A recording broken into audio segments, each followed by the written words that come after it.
If you're a dream warrior, what would your dream power be? I think flying.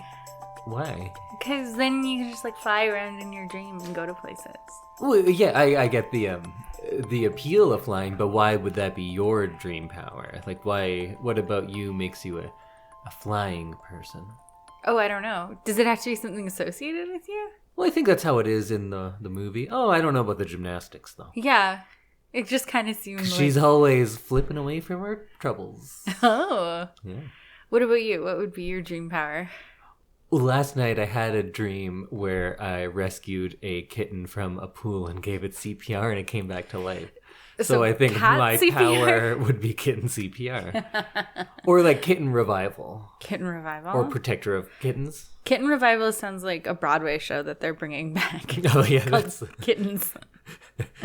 that's the production of my non-authorized production of cats with all real cats. Oh, it's called Kittens. It's called Kittens. And we're getting a little revival this week. Nice. Yeah, so Kitten Revival. Check it out. We're off Broadway. Far off Broadway. We have one show in Des Moines. That's very off. Yeah, it's a little off Broadway. Florida. Well, welcome everyone to another spooky episode of I Love This, You Should Too. Ooh. Oh, spooky. We are members of the Alberta Podcast Network, which is locally grown and community supported. I am your host, Indie Kitten CPR Randawa, and with me is my co-host, Flying Samantha Randawa. Oh. I would like to fly. That would be a good... Oh yeah, ideally dream that would skill. be that's one of your best ones. Yeah, that's a good one. Better than just gymnastics. Yeah, like Kristen gets dream gymnastics. I feel like you'd wake up really tired. No, but it's in your. Wait, I don't know about that. I don't know if you get tired from things that happen in your dreams. You can bleed in the real world from things that happen in your dreams. But that's Freddy induced only. Okay, yeah. We can revisit that. We can figure that out. That's a good question. Maybe if you're like fighting Freddy, you'd still be tired when you wake up. Good question. Good question. Is he really even doing those things to you, or are you doing it to yourself that he is controlling you to do them? Because Kristen does have a razor blade in her hand. True. You know what? We'll get into it. We haven't even started yet. Oh, no, we did. We at least introduced ourselves. And like you might already know, today we are talking about the 1987 horror film A Nightmare on Elm Street 3, Dream Warriors. So if you haven't listened to the first two episodes, go listen to those two, because we're doing this whole series. Samantha had never seen any of them, and I loved the first one and was aware of the others, so now I'm reviewing them as well. And today we are going to be talking all about that third Freddy Krueger movie. So if you haven't seen it yet, there's going to be a lot of spoilers, so go watch it. Yeah, I've had the Dream Warriors song stuck in my head since we watched it. Yeah. And that sweet music video at the end. Oh, man. So good. So good.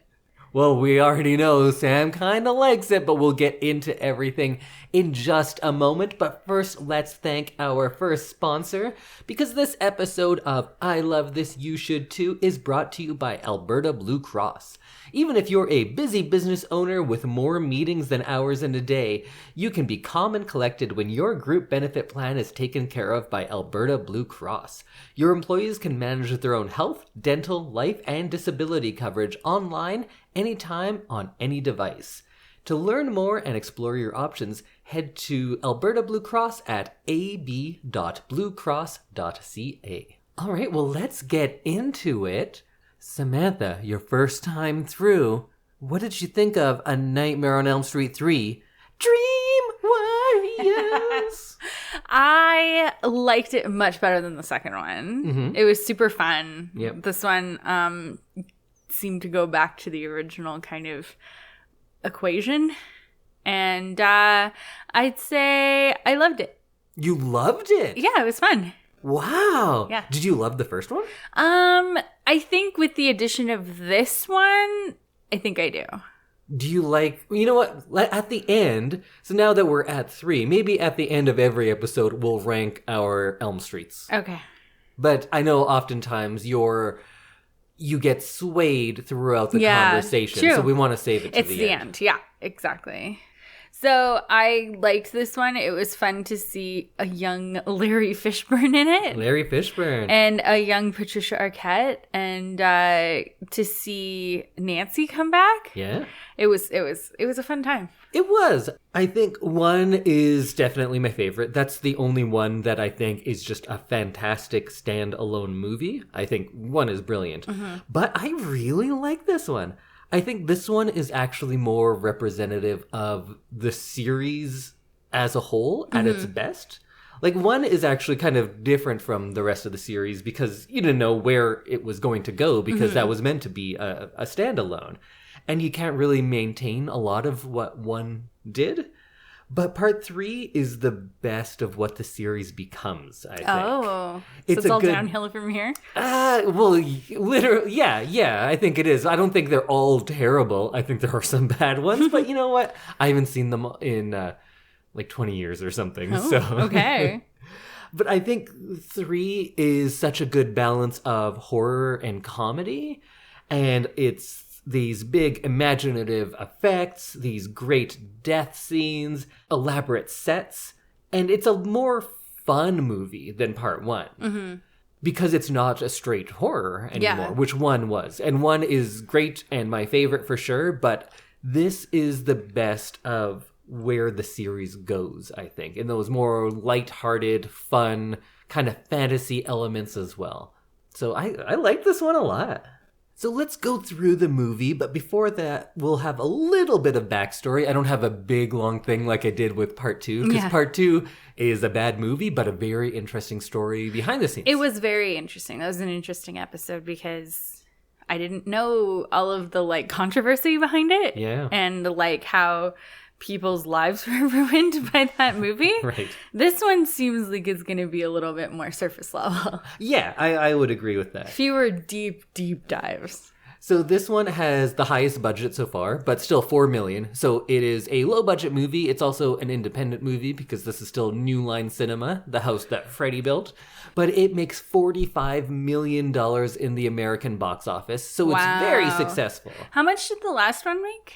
Quite a bit as well. I don't remember off the top of my head, but I think it had a $3 million budget and made like $30 million. So each one has been very successful. But it's also hard to talk about how much money these movies make because these are when movies cost like $250 to go to. True. I wish we didn't do box office dollars, but rather tickets sold. Right. That's like how everything should be. Yeah. Or there needs to be a, like, you know how there's like the inflation calendar? There is that, but I don't have those numbers off the top of my head. But they should do that for this kind of thing too, because movies now cost almost $20 to go to. Right. Whereas, like... Or if you're going to those VIP ones, it's like a $40 ticket or something. Exactly. So it's like, when I was even in junior high, when I was seeing Bring It On in the theaters, I think it was like $7. Yeah. Like, it was significantly less expensive. I remember dollar theaters. Yeah. So I would like to see a movie theater calculator. But this one... It gets beat by things like Freddy vs. Jason because that's a new movie and... Tickets are more expensive. I think people won't go to movies more as well. Yeah. I'm not sure about that. We talked about Wes Craven, wrote and directed the first one, had nothing to do with the second one, and they try to bring him back for this one. Yeah. So he writes the first draft of the script, but he's not going to direct because he's working on something else. And the first draft gets reworked quite a bit by... Frank Darabont, who goes on to direct Shawshank Redemption and some other big stuff. And Chuck Russell, who is the director of this one and would also go on to direct, like, The Mask is probably his highest grossing movie. The Jim Carrey one? Yeah. Yeah. I think he did The Blob as well, the 80s remake of The Blob. I'm not sure about that. They come in and change the script and make it the script that we see now. And then Russell is the director. I believe this is his first movie. And things don't go well on set at all. Apparently there's a lot of tension on the set. All of these kids sound like they hate him. Because they say things in a very magnanimous way. And they say like, yeah, he didn't exactly know how to talk to us, or he didn't speak to his actors. He didn't communicate, but He's like a jerk. what it sounds like is like he was being a dick to everyone. Oh. But also, they were so strapped for time. Because I think the time from writing to this movie being in the theater was something like 6 months or something ridiculous. Because they were churning them out every year, right? Yeah, this one has, I think, a 1 year break because I believe this is 87. It is, yes. So there's a little bit of a break, but still from production time, it was very, very tight. So there's lots of tension on set. They're always way behind schedule. So there's these stories of 22-hour day shoots. Wow. Where things just go and go and go, and the kids are not safe. Kids are passing out all over the place because of heat, because of how they're tied up to things. Oh, so wow. it's a tough movie. And some of these characters come back in future movies. I'm not going to tell you which ones, but some of the actors refuse to come back and play those roles because they had such a bad time on this one. Oh my goodness. Were there no, like, child acting laws back then? Well, they were, I'm sure, but like anything, it's how much are things enforced. I was going to say on movie sets I've been on, but I've been on like junk movie sets where the special effect of me getting hit by a car was just me being hit by a car. But I volunteered for that because it looked better. Yeah. And this movie has no CG in it. So that's a big part of it too, is that they're building all of these sets, they're doing all of this makeup, and this movie is really effect intensive. There's a lot of special effects going on it. With all of those kills, with all of the dream sequences. And the lighting and everything? Yeah, so all of that has to be physically, practically done. Oh, wow. So that's a big part of it. That seems like that would take a really, really long time to film them. Yeah, but they didn't have that time. And apparently they were shooting like a month before it was in the theater. Like this movie went fast. Wow. And it was wildly successful. It was a front page story in a bunch of newspapers. It was being banned in a lot of countries and cities. And it really made this a franchise. Like, I know the first two were very successful movies, but it seems like this is the one that got it into pop culture, into the mainstream. Right. Because as soon as talk shows are talking about how this movie is ruining our kids, like, it's going to get Then people want to see traction, it. Yeah. Right? And that was the case with the first two as well. But I think it was a little more niche still on those ones. And as typical as this is of a lot of 80s horror movies, it doesn't include a lot of the things that we now think of as horror movie tropes. Like, there's no sex scenes. Nobody is introduced just to be killed off. And I would argue that the characters actually get a good amount of development. Yeah. Like, I know who each one of these characters are. Even if they're kind of silly sometimes, they are all full characters. I did like that it wasn't like killing in the first 10 minutes. It was like you got to learn about everybody. And then you become attached to them. Yeah, because it's so much more effective if somebody dies if you know who they are and you know their journey, right? Although some of the times they kill people off and then they don't even talk about it. Yeah. They're like, oh, okay. Moving on. Yeah.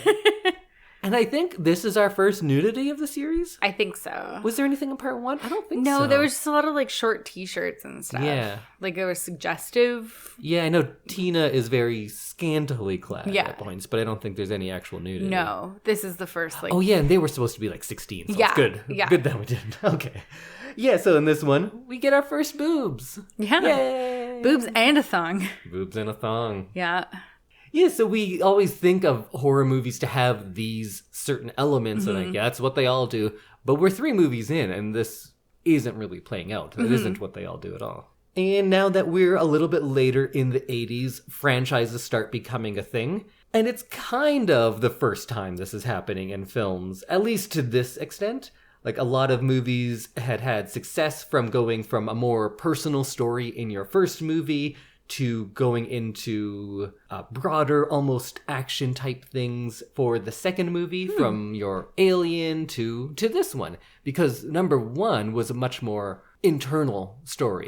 Well, this one, you have a team of people coming together, and it's a lot more action, fantasy than just straight horror. True. And I'd argue quite successfully so. Yeah, I liked it. It was like fun to get multiple perspectives. It not that the first one dragged, but it felt like this one was faster paced. Definitely. Because you were switching between characters and you were getting different points of view. There's just a lot more happening in this one. I guess they're both all psychological because it's literally in a dream, but one deals with the fear of one person much more. It's about Nancy. It is about the external stuff of her getting people to believe her, but it's really Nancy's internal struggle is the main point of that movie. While in this one, you get a team, and because of that, they're all going through the same thing. So you get to externalize it a lot more. You get to have those conversations. You get people sharing in it, and it doesn't all have to be in one person's head because we're all sharing in this. And it's a more fun movie. Like, it has jokes in it, right? Yeah. Which we don't get.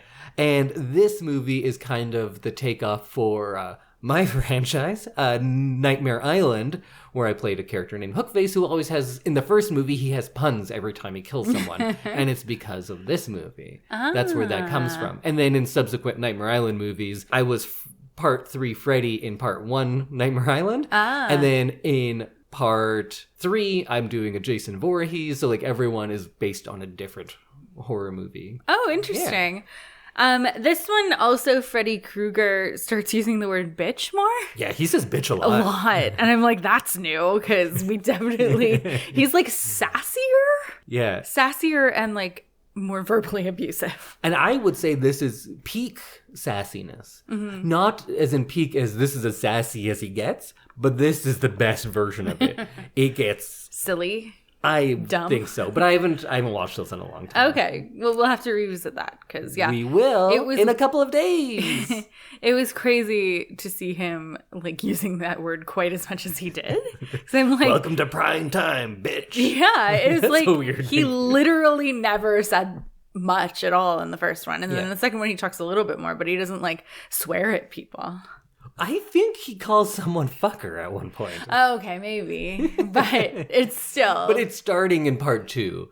And 3 really kind of solidifies where he's going as a villain. And I think the rest, of course, take it to different places, but I think they're all riffing off of what was established in 3 more than they are in what was established in 1. Yeah. So let's go through the movie a little bit. We get introduced to our protagonist, and it is Kristen. Is that her name? Kristen, yeah. But played by a young Patricia Arquette in her screen debut. Oh, this was her first movie. It is, yeah. Oh. Apparently, her first day of shooting kept getting pushed back because everything was so delayed. So she doesn't shoot her first scene until 4 a.m. Oh, at that point, she's all messed up. It's her first movie. She's so tired, she can't remember any of her lines, so they have to write it out on cue cards. And things were taking like 50, 60 takes. Oh my goodness. So rumor has it that ever since that first day, Russell, the director, doesn't like her because everything gets kind of jammed up because of her, but also because of him is why. Yeah, you have this brand new actor. You'd think that you'd be like supporting them and not making them shoot at 4 a.m. You'd think, but time budgets. Kristen doesn't want to go to sleep, and her mom is on a date, and we have her making a paper mache model of what we recognize as Nancy's house. Yes. And Jesse's house from the second one. Yes. Elm Street. I just keep thinking of it as Elm Street, but I know that's a whole street. Yeah, well, it's on Elm Street. The house on Elm Street. But then she does fall asleep, and we get this dream that takes place in the house. And already the atmosphere of this kind of creepy dream house, I think, does a better job of setting up a spooky atmosphere than anything in part 2.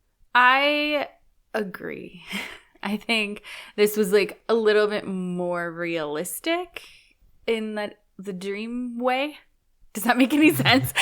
So I would say that it is less realistic, and that's what makes it better, because it's not our reality. It's clearly a dream. Everything is very heightened, and the shapes of the house and how decrepit it is and everything like that really adds to this feeling, this foreboding. And maybe what I meant was that it's like it's more obvious that it's a dream. It's more I think that's what I dreamlike. mean. Not like realistic, but like Yes. with the giant, like her bed seems bigger and she seems smaller as she's like getting off her bed and walking up to the house. They're relying on those expressionistic ideas as far as the visual language a lot more than the second one does. The second one is just has him wake up, go do something, and you're like, oh, it was all a dream. But it doesn't really seem anything different except that Freddy's in it. Although in that one, Freddy is also in the real world, so it doesn't really matter. Yeah. But in this one, there is a more clear delineation between dream and reality. In one, I would say the dreams kind of creep in, but you do realize it's a dream pretty quickly. In two, it's just at the gag or at the kill, they go, just kidding, it was a dream. And there's no delineation. No. And in this one, they go to sleep and you wake up and you see this very different dream world. And I kind of like that. I think it looked great. I prefer this entrance into dreams over the second one. I agree. Because there was no like reason. No. So it was just like, oh, you were dreaming. Yeah. I think nothing is going to beat the atmosphere that's created in the first 20 minutes of the first one of just these teenagers being like, oh, I had that dream too. And it's such a fresh new idea. That is my very favorite. But a second place would be how they create the dreams and the dream world in part 3. I love how these sets look. I love how it's clearly a dream. You have things like that murdered girl saying like, Freddy's home. You have the skeletons in the furnace. You have the girl turning into a skeleton herself. You have Patricia Arquette not being able to run because she's kind of stuck in that goo. Oh, yeah. That kind of stuff is a lot of fun. And it seems like a dream. It seems like a nightmare. And they're going with it, which other ones don't as much. And I love the atmosphere of all that. And then when she wakes up, or we think she wakes up, the tap grabs her, and then the tap has Freddy's claws, and that was great.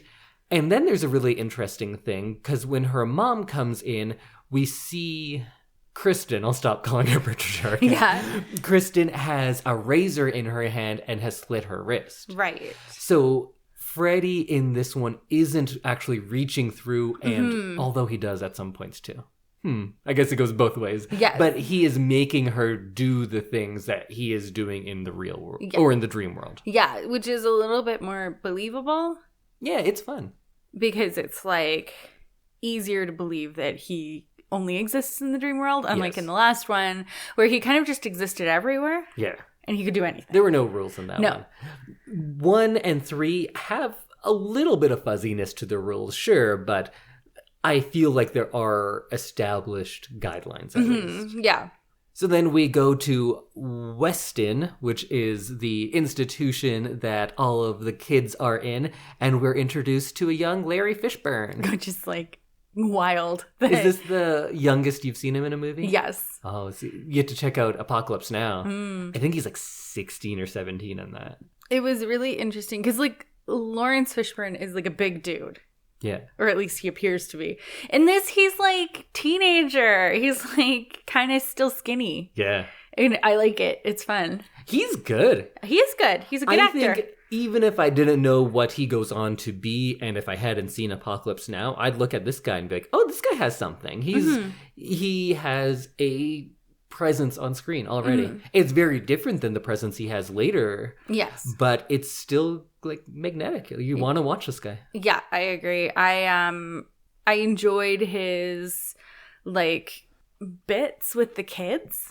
Like cuz he clearly cares about the kids. And he's also one of the very few likable adults in this movie too. And he has like a rapport with all of them, and like he is like a very nice adult figure for this film because he like cares about them, and he also thinks about how they're feeling, right? Like, because the female doctor is like, oh, it's just this, it's just that, they just need good night's sleep. Yeah. And everyone else is like, no, that's not at all. She doesn't get killed, which is a real difference from Nightmare on Elm Street to a lot of other series. But I guess because Freddy is a child murderer, he is not the one who is doling out punishment for your weak morals or things that you've done, which is the case in a lot of other horror movies. But Jason or Michael Myers would have killed that lady and the mom.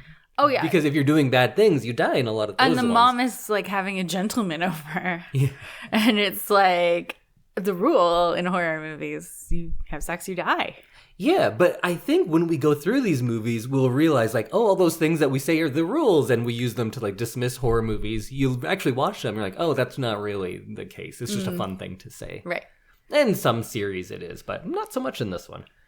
So Kristen is being taken here, and the mom says, oh, she's not serious, just a cry for attention. And that goes back to a lot of, actually both of the last two movies, where it's all about not believing children. And if you just believed them, things would be so much easier. Yes. And they're going to sedate her, but she goes nuts, so she cuts Larry Fishburne. She kicks that dude, what's his name? He looks like Bill Maher. But she kicks Bill Maher in the dick, I think. And then Nancy shows up. And Nancy recites that nursery rhyme back to her. Right. And then they're best friends. Yeah.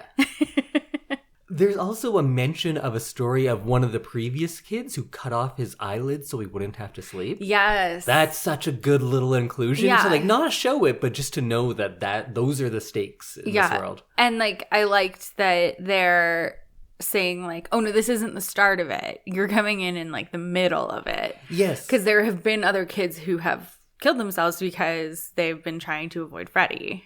And I think that's a really smart idea too, because like you were saying, there aren't really any lulls in this movie. It starts off going, right? Yeah, there's already a plot happening. Yeah, they've been at this for weeks, months, maybe years. So we're being dropped in right in the middle, and then we just follow in with Kristen, who is kind of new to it and finding out this world, but there is all of that experience there. And then if that's not enough, we even have Nancy, who has more experience than all of them. Yes. We also get introduced to the scary nun. Oh, yeah. At this point. So scary. She is scary. She is scary. And we get Philip, who is introduced as the Walker. He looks kind of like a young Rudy. What's his name? Sean Astin. He does. He's fun, though. I like him. And Kincaid, who is described as a lump. Yeah. Wait, does the doctor call him that? Or is that someone else? I think it's Larry Fishburne. Oh, okay. Like I think he's like an orderly. Yeah. Yeah. But the Bill Maher looking doctor has something against Kincaid specifically. Yeah. Because when everyone's doing one thing, he always picks out Kincaid. He's like, Kincaid, stop that. When everyone's doing the exact same thing. Yeah. So we get another dream sequence. And this one's fun because there's a tricycle with blood on the wheels that comes in. And then it melts. And the room turns into Nancy's house. And then we get that big bit with the pig. Like the roasted moldy pig. Yeah. And it was fun. I watched a little bit of the special features, and they talked about how they got that pig to look like an old rotten pig. So they cooked a pig and then they left it there for weeks. So it's real. It's just an old rotten pig. And then the special effects people had to draw straws to like who would go under and puppeteer it. Because they just put their hand in a rotten pig. That's all it was. Oh, that'd be so gross. That's giving me like the shivers just thinking about it, having to touch something like that. And this one, of course, I like the psychological horror of the first one best, but this one, not trying to replicate that. They're trying to go into other places. They go into some like gross out stuff like that, or like other things we'll talk later, but they're really spreading a wider net, I guess. They're trying to get people on all sorts of different ways rather than relying on one type of horror, which, like it or not, I think it's pretty effective because something in this movie is going to have that visceral effect that you just had. Yeah. And then the house starts falling apart, and we get this Freddy worm. Yes. That's eating her. And then she calls Nancy into her dream. Yes. And that's cool. And this is the first time we learn that Kristen is able to like change dreams. Yeah. And she has a dream add power. People. Yeah. Yeah, so her power is she can bring people with her. Also, she can do gymnastics. Yeah, she gets 2 dream powers. Yeah, but one, maybe she can just do gymnastics. Maybe. Although we never see her do that in the No, real it's world. only in the dream. Yeah. But she's pretty tough in the real world, too. Yeah. She takes on a few orderlies at once. She does.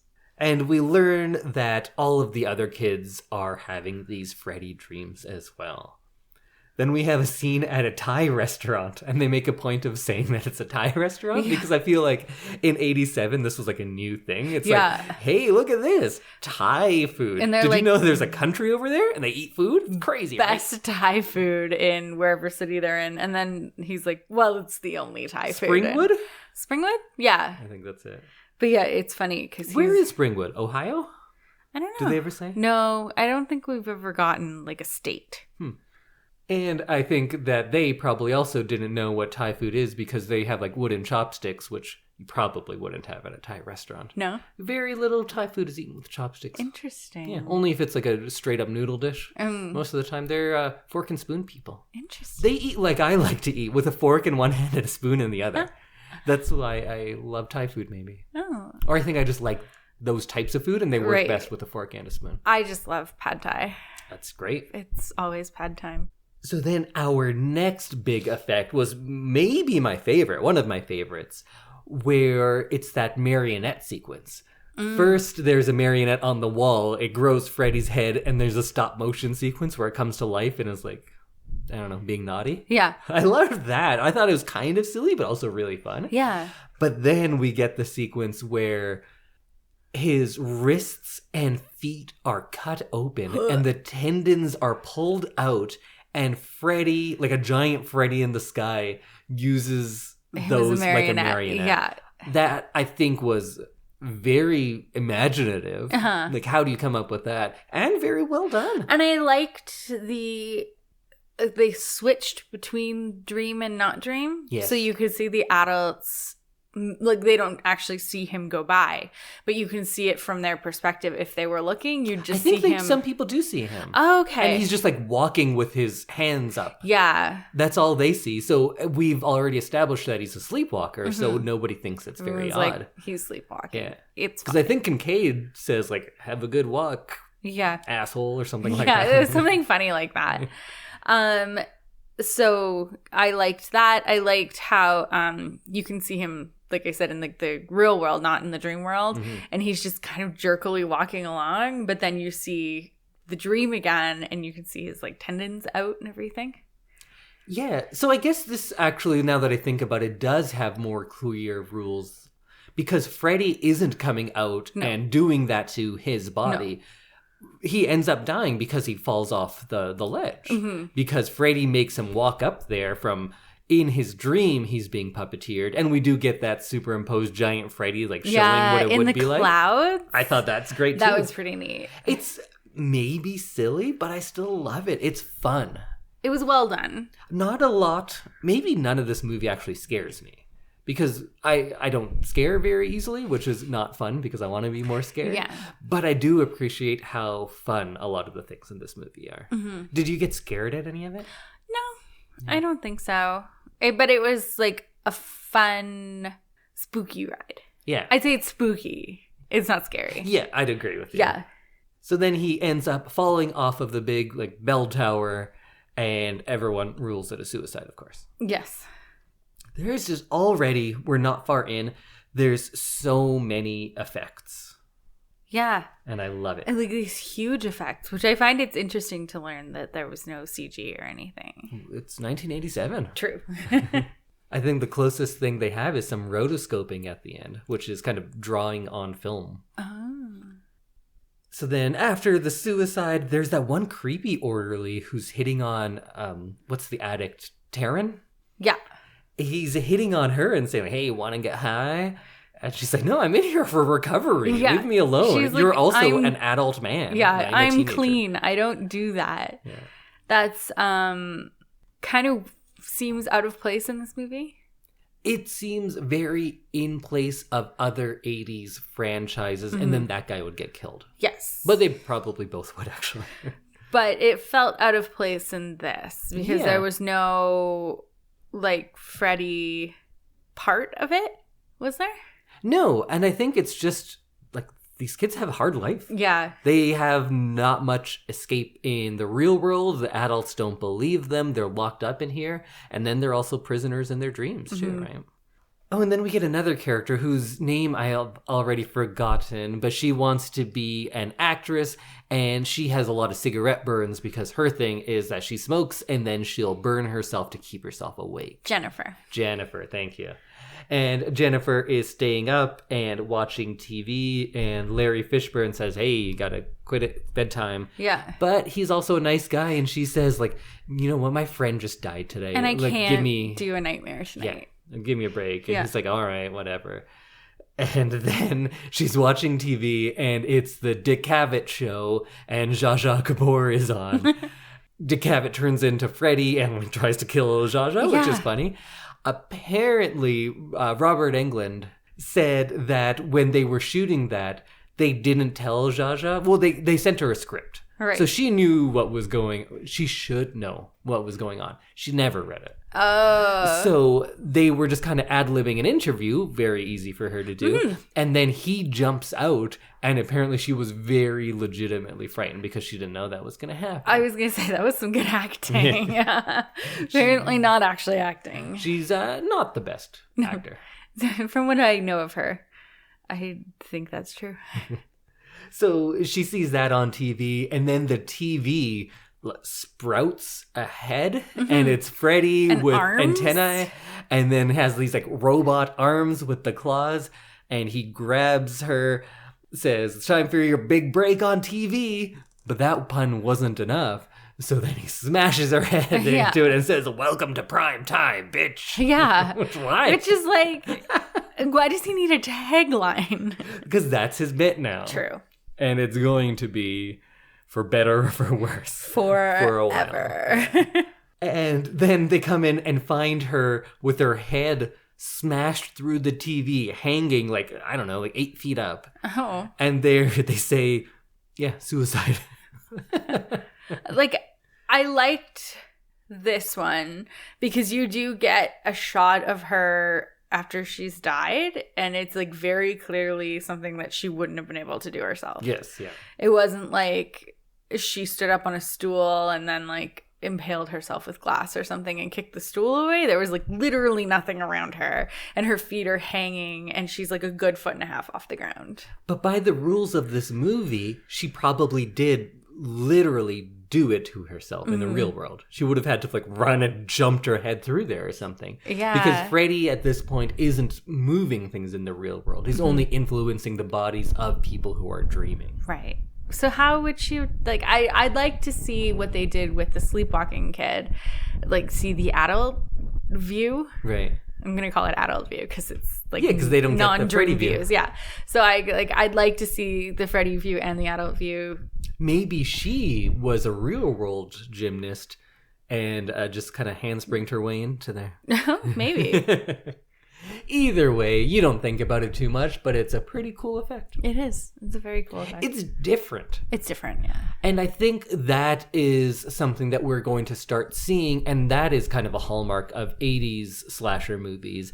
It's how original and sometimes brutal you can make the kills. Mm-hmm. And there's definitely originality in both of these two, because tendon marionette and TV grabbing her, I wouldn't have called those two. No, those are very random and well done. So then we have a funeral and the nun is back, and we get a mixing of religious elements that we usually only saw in 70s horror movies. Most of those had a big religious element to them. These ones like The Exorcist? Sure, your Exorcist, Rosemary's Baby, all sorts of different ones would have, even vampire ones. It was rooted in a lot more religious stuff. Catholic guilt? Yes, definitely. But you don't see it as much in slashers, although like some of them get into weird places in later sequels, but we're getting that introduced here. And at first it kind of seems like incongruous, but I kind of liked it too, because maybe it just reminds me of those 70s movies. It reminds me of The Exorcist with that creepy priest and like... Who's the creepy priest? Isn't there... Oh no, never mind. Father Karras? I think he's dashing. But like I feel like there's so many like dark scenes where religion saves the day. Sure, yeah. So maybe I'm just thinking religion is... It was creepy, and there was a priest. And there was a priest. Yeah. But this was also, like, felt like a callback, like you said. Like, it felt like a callback to things that I've seen in other movies that were creepy. Definitely. Yeah. So after the funeral, Nancy and the doctor are like, you know what we should do now? Romantic date. Yeah. Are they dating? It really seems like they're dating. So when that scene came on, I was like... At the funeral, she's like, are you ready to go? And he puts his arm around her. But I'm like, maybe it's two colleagues who just like went through something really intense. Yeah. They spend all day together. Like, you develop kind of a personal relationship with the people that you work with. But then, yeah, they're having like dinner at his house or her house. In front of a fire? In front of a fire. And yeah, so it's all of a sudden is, are they dating? And where did that come from? Because there was no lead up to that. Also, Nancy still seems like she's like 22. Yes. She doesn't seem like an adult. And he says something about being her boss. Yeah. Like when they go for Thai food, because it's her first day. And he's like, oh, what kind of boss would I be if I didn't take you out for dinner on your first day? Or something like that. Oh. And so it's like... Is he a creep? I think he might be a creep. Because that's not cool to be like, oh, this is just a thing all good bosses do. Yeah. Come to my place now. That's weird. I don't like that. No. So it was weird when you see them clearly having a date after this funeral. But one good thing he does do is Nancy tells him what's up. And he's like, okay. Yeah. Just goes with it. He believes her. And we don't have to have a big scene about them arguing about it. It comes up a little bit that he's like, I don't know. But for the most part, he's like, all right, let's go. And then they go and they say, all right, kids, I heard about this fucking Freddy Krueger guy. Let's do some group hypnosis. Yeah. And they just go for it. I like, that he believes, because you need an adult who believes you. And in this, I don't think Nancy counts as an adult. Right. She's kind of the bridge between the two worlds, both like in a lot of ways, both in her age that she has had that experience with Freddy but is now outside of that world. Because we assume that Freddy doesn't haunt her anymore. Yes. Because she aged out? I think it's because she takes that medicine. Oh, that's true. I think that's why she doesn't have Freddy dreams anymore. Because then she's able to like go back into the Freddy dreams because... Kristen pulls her back in. Yeah. But I wonder if you age out of them, if you survive long enough, you become an adult, because he never haunted the actual people who killed him. Oh, yeah, he never haunted the only parents. Children. He's a child killer. Maybe Nancy's too old. He's like, ew, what are you, like 21? Gross. The second you can drink, you're out. Yeah, I think that's kind of Freddy's style. Gross. It is. And this movie doesn't shy away from the gross in that respect. Like, we were introduced to him as a child killer, and we're going to get a more gross backstory of him later. Oh. No, in this movie. Oh, I thought you meant, like, it gets grosser in other films. Well, yeah, maybe, but in this movie, in his origin story. Yes. So we go to the dream world, and it's kind of fun, because they find out because what are those clacky ball things called? There's a word for that. Oh, yeah. Clacky balls? Yeah. So his clacky balls go flying everywhere, and he's like, what? Yeah. I'm a doctor. This is crazy. So now he's a believer because he's seeing it happening. Yeah. And this is one of the only times where we have the dream that we don't know is a dream. Yes. But not to trick us, just for like a fun reveal, because then they find out pretty quickly. And they all show their dream powers.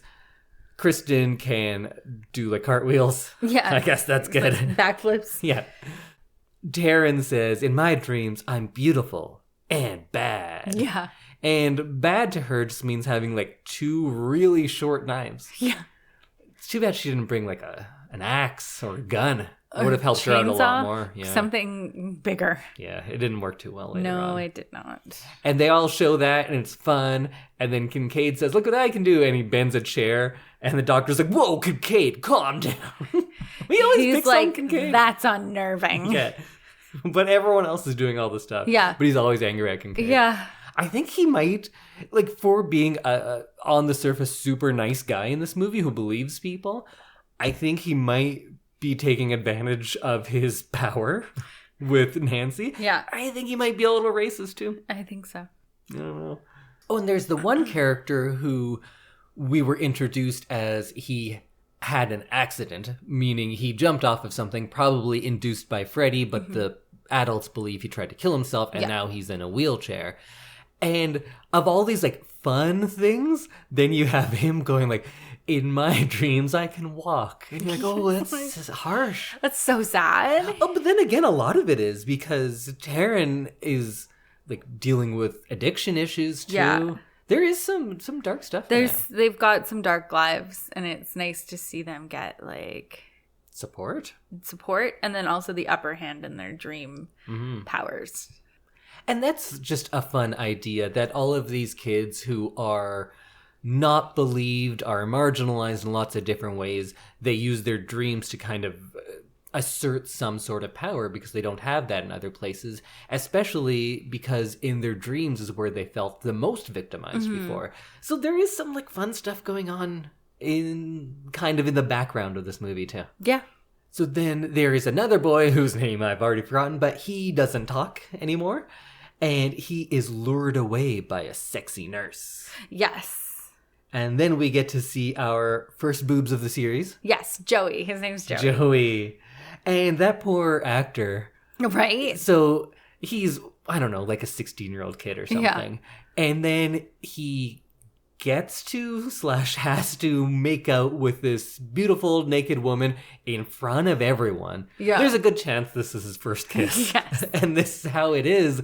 And the nerves that he must have been experiencing. Oh, man. And then he gets tied to the bed with her tongue. Yeah. Tongues. And Freddy says something like, feeling tongue-tied. Yeah. Because he just does puns now. You haven't seen Nightmare Island, the movie that I made. I just do puns like that. That's the only lines I have. Like, I'll cut someone in half and say, like, oh, you're half the man you used to be. Like, things like that's all I do in that movie. It's very Freddy. Yeah. Then that's all happening. And if that's not enough, when he's strapped to that bed thing, they left him there for so long he passes out too. Yeah. Like in the real world. Oh, in the real world. Yeah. The actor. Oh my God. So he had a rough time, but then maybe in the end, he's a 16-year-old and be like, yeah, but I made out with that hot lady though. And I got to touch her boobs. Or maybe it really scarred him. I don't know. It could go either way. Yeah, that seems like we need some like intimacy coordinators or something on set.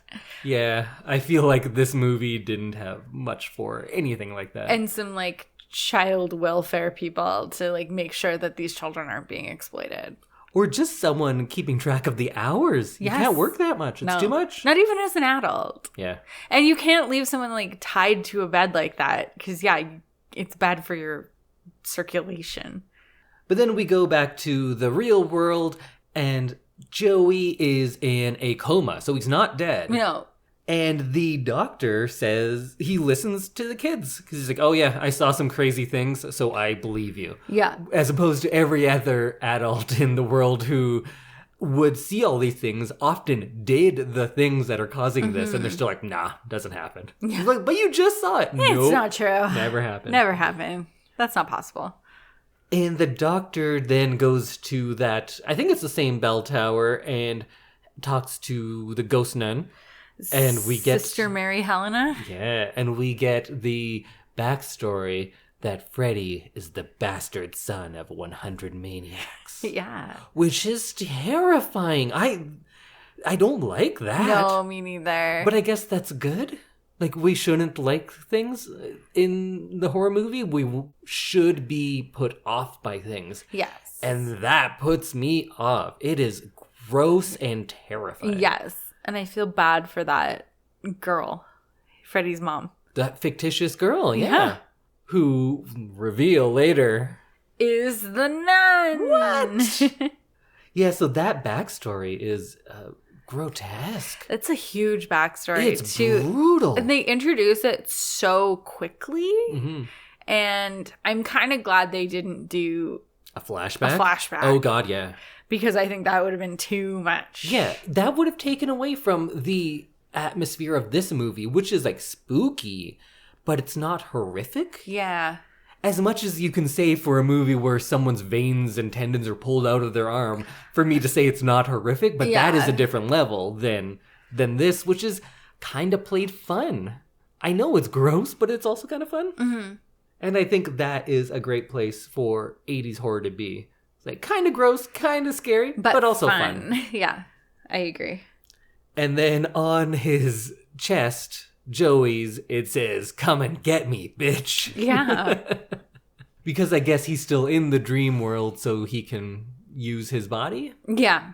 That makes sense. Also, the sound as Freddy's, like, cutting this message into Joey, it's zippers. Yeah, it sounds like zippers. It's not a good it's not a good effect. No, that sound isn't great, but the visual is cool. And we get the explanation that you have to bury his remains on hollowed ground. Yes. So they had to find Freddy's skeleton, and who would know? It's, what's his name from Enter the Dragon? What's that guy's name? The dad, Nancy's dad. Nancy's dad. Yeah. And I like this reveal of who he is now. Mm-hmm. So he used to be the sheriff, like in charge of everyone. Yeah. And now he's a security guard, and he's a drunk. Yeah. Because he's been through some shit. He's seen some shit. He saw a kid who basically was like blended up and sprayed all over a room. Twice? Two of those? Yeah. Well, I guess one wasn't as blended. No, but one was just like full on puree. Yeah. And I think he's not that like him giving up on Nancy or like him not having a relationship with his daughter is good, but I kind of think that his reaction to what he's seen in his life is like fair. He's broken. Yeah. He's like, I have failed my daughter. I'm out. I'm just gonna drink away the remaining years I have. My wife's divorced me and then got eaten or something. Burned up? I don't know. Everyone got massacred. It's kind of my fault. I wasn't able to help anyone. Yeah, he has a lot of guilt and he just doesn't want to have anything to do with it. I get that. It's rough. But the doctor guy does what a lot of adults in these movies should do. And he's like, well, too bad. Fuck you. I'm forcing you. And he just forces him to take him. Do it. Show me where it is. I loved on the way they go and stop at a church. Yeah. And he steals the dad's booze, empties it out and fills it with holy water, and then steals a crucifix. Yeah. He's like, I'll bring it back. Yeah. I wonder if he ever does bring it back. I'm going to say he does. Because he left his driver's license there. Yeah, he seems like a responsible guy. Like, checked the crucifix out. Yeah. I think most churches have a crucifix checkout point. Yeah, right? It's like the pool where you leave your ID to get, like, flippers or something at the pool. Same thing. Yeah. And then Nancy somehow gets back into the institution, and they are going to do one big group dream so they can fight Freddy once and for all. Meanwhile, the dad and the doctor are going to go dig up the bones, or find the bones, which are in the trunk of a Cadillac in a junkyard. Yeah. And they're going to bury them. How many other bodies do you think are in that? 7. Oh, okay. That's my guess. What do you think? I was going to go with like 14. Oh, yeah. Okay.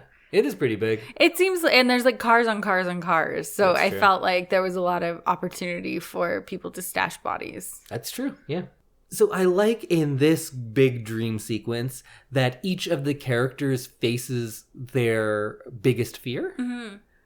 And because you already have all the fun Freddy stuff that is scary, but this makes it much more personal because Kristen goes in and her biggest fear, of course, is her mother being negligent and forgetting about her and dismissing her. And that's exactly what she gets. And then her head gets cut off as well. Because then we add another, like, Freddy leveled, of course, to heighten everything. Yes.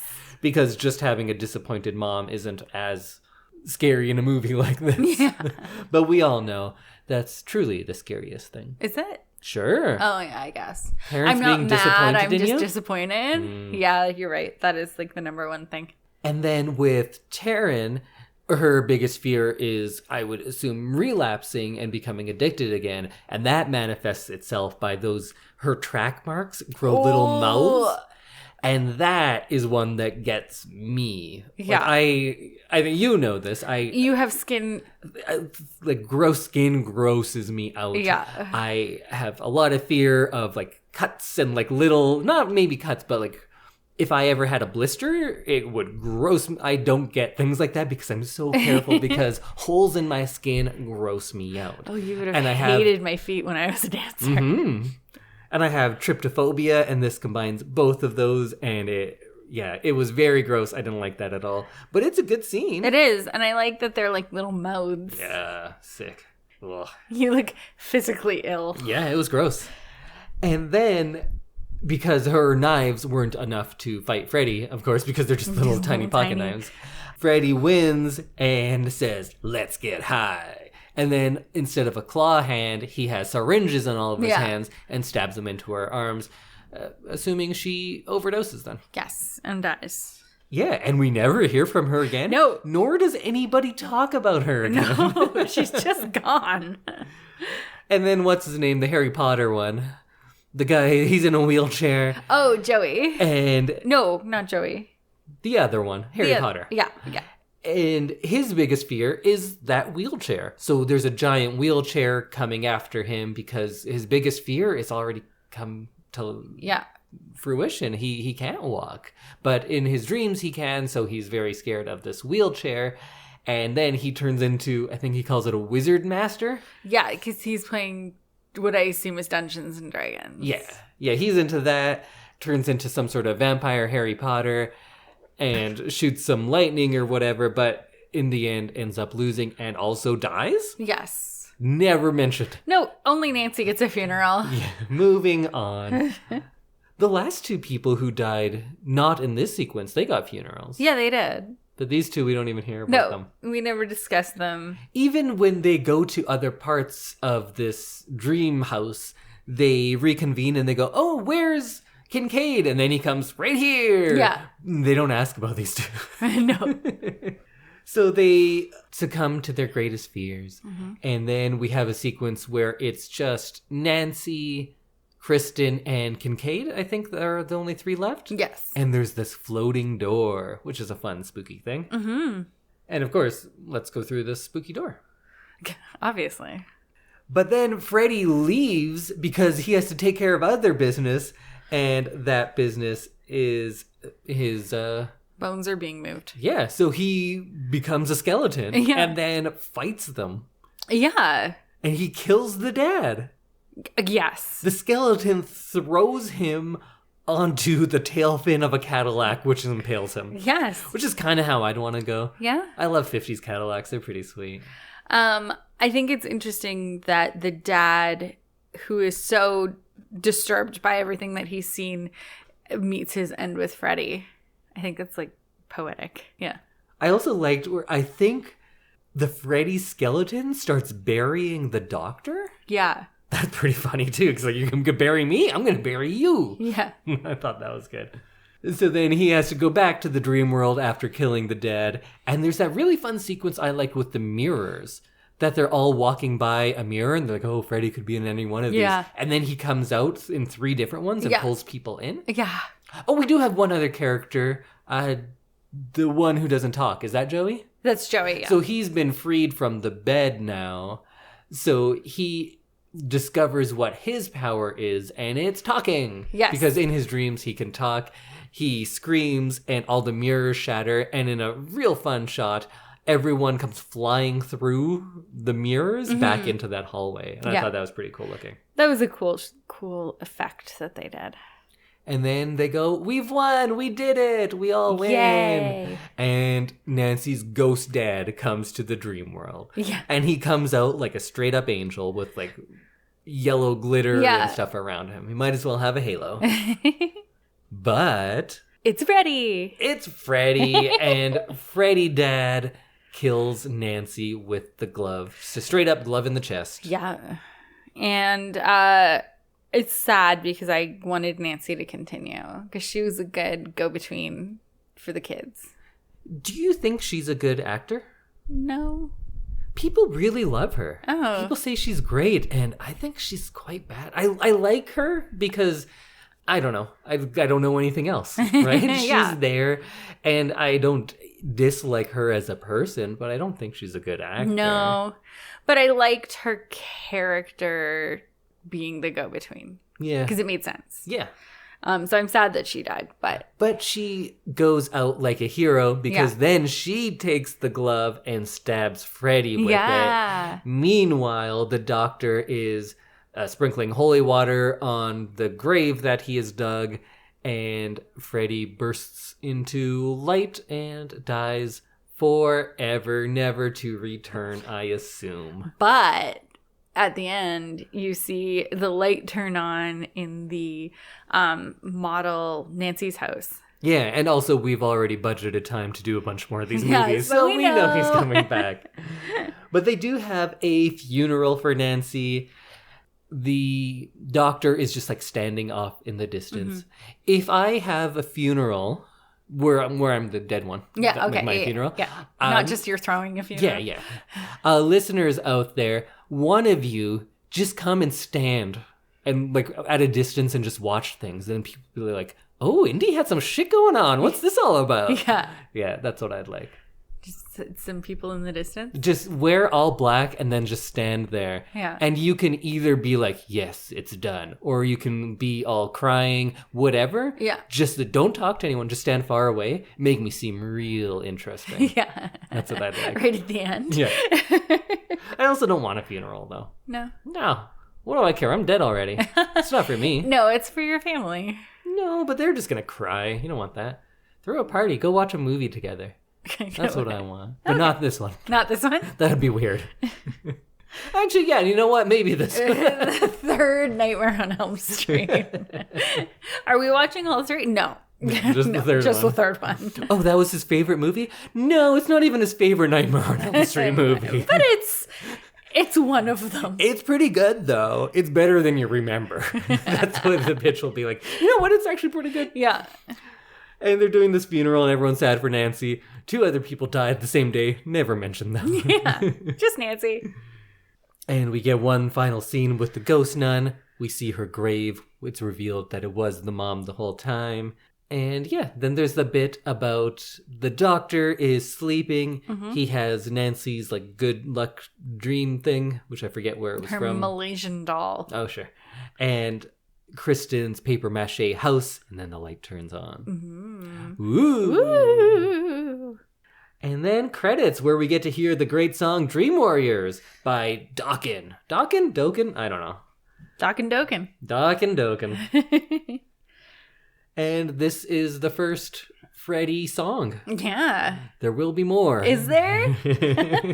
We'll talk about some in the next episode, but that's it for this one. And I also liked in the credits, it said the grips from hell for the grip credits. Yes. And each one of them had the middle nickname in quotes of Bob. Yes. So you'd be like, Samantha Bob Randall, Indy Bob Randall. Yeah, it was pretty funny. Yeah. I like that. I like when inside jokes from set make it into the movie. That only people who worked on the movie would know. Yeah. And that's it. That's Dream Warriors.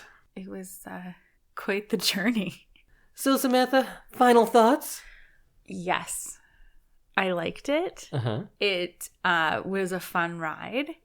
And I can't wait for number 4. Oh, well, you don't have to wait. And neither do you, because in just a couple of days, our episode on A Nightmare on Elm Street 4. Any ideas what the subtitle of this one's going to be, Sam? Bring it back Freddy style. Yes. Nightmare Island, or not Nightmare Island, A Nightmare on Elm Street 4, Bring It Back Freddy style. So we are going to be doing that one next, so make sure you check it out. Listen to that one. Yeah, 3, I like. Yeah. It's not 1, and I know I'm just keep comparing it to part 1, but 1 is almost the biggest standalone. Like you could say 2 is because it doesn't follow a lot of the same rules, but 1 tonally is because it is the most serious, it's the most psychological.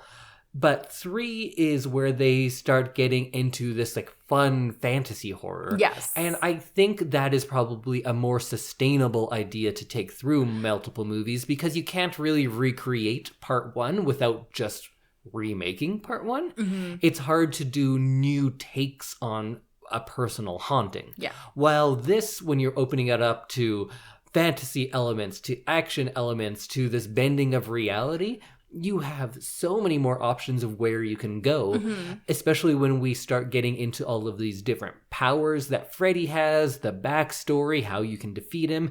It opens you up to a franchise, and that's just what we are going to get. I haven't seen the other ones in a very long time, but I think it kind of peaks franchise-wise with this one. Oh. And I think it's a lot of fun. It's a fun movie. It introduces a lot of elements that I personally have ripped off in movies that I've made. And yeah, it's a good movie. I agree. It might be cheesy at points. Maybe. But it leans into it. It does. It doesn't seem like anything is funny unintentionally. It seems like they're just keeping things light, so then when something isn't as well done, although I think most of the effects in this are quite well done, but if something looks a little cheaper, you're much more forgiving because it's not a dead serious movie. Yeah. So they're really finding that niche and how to make effective, low-budget horror franchises. And that's what we get here. Yeah. All right, let's hear from our second sponsor. Do you ever feel like just a number? A digit, a denominator, a decimal, another cog in the big bank machine, waiting on hold, online, never on time, and always on your dime. Like your worth is only calculated by your net worth. In a world full of numbers, it's nice to know there's a place where you're not one. Connect First Credit Union. Bank on a brighter future. Okay, everybody, we will see you back here on October 17th when we discuss Nightmare on Elm Street 4. So we'll see you then. Bye. Bye, everyone.